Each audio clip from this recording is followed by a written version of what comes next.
Hi everyone. তো আমি আজকে একটা নতুন নয় পুরনো রান্নার রেসিপি নেব। নাম বলবো না, দেখা যাক এটার কি নাম হয়, তোমরাই ডিসাইড করো। তো এটা আমাদের বাড়ির কুমড়ো ফুলের ঝাঁকা।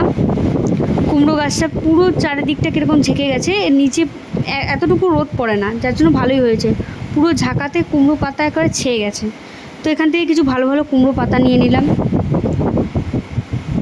আর বাজার থেকে আজকে চিংড়ি মাছ এনেছিলাম। এই চিংড়ি মাছগুলো এতটুকুই এনেছি, কারণ বাড়িতে তেমন কেউ চিংড়ি মাছ খায় না। আমি চিংড়ি মাছ খেতে ভীষণ ভালোবাসি। তো চিংড়ি মাছ বেছে ভালো করে ধুয়ে নেব।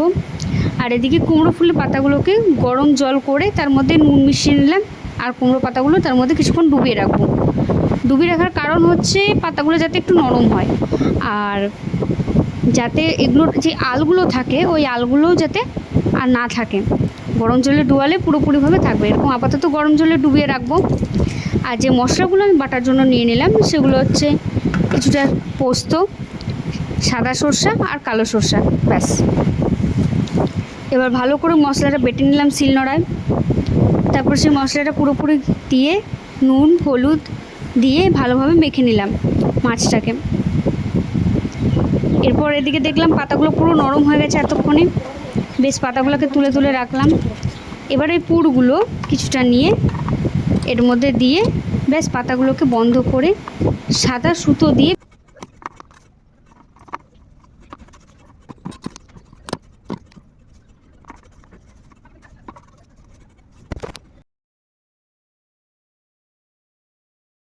তোমরা বুঝতেই পারছো কি রান্না হতে চলেছে।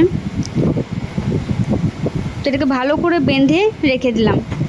আপাতত এটা করতে করতে আমার আধা ঘন্টা সময় চলে গেছে। তারপর আর কি, উনুনের মধ্যে কড়াই দিয়ে তেল দিয়ে যেগুলো বেঁধে রেখেছিলাম ওগুলো দিয়ে ভালোভাবে ঢেকে রাখলাম। একদম হালকা আঁচ মানে উনুন তো তেমনভাবেই আমি করেছি। হালকা আছে এপিট ওপিট উল্টে আজকের জন্য গরম গরম কুমড়ো পাতায় চিংড়ি মাছের ভাপা।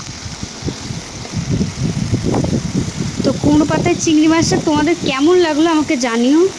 আপাতত আমার তো ভীষণ ভালো লেগেছে, তবে করতে একটু খাটাখাটনি লাগে। তবে সময় থাকলে আর খাওয়ার ইচ্ছা থাকলে আমি মনে করি কোনো কিছুই অতটা কঠিন লাগে না।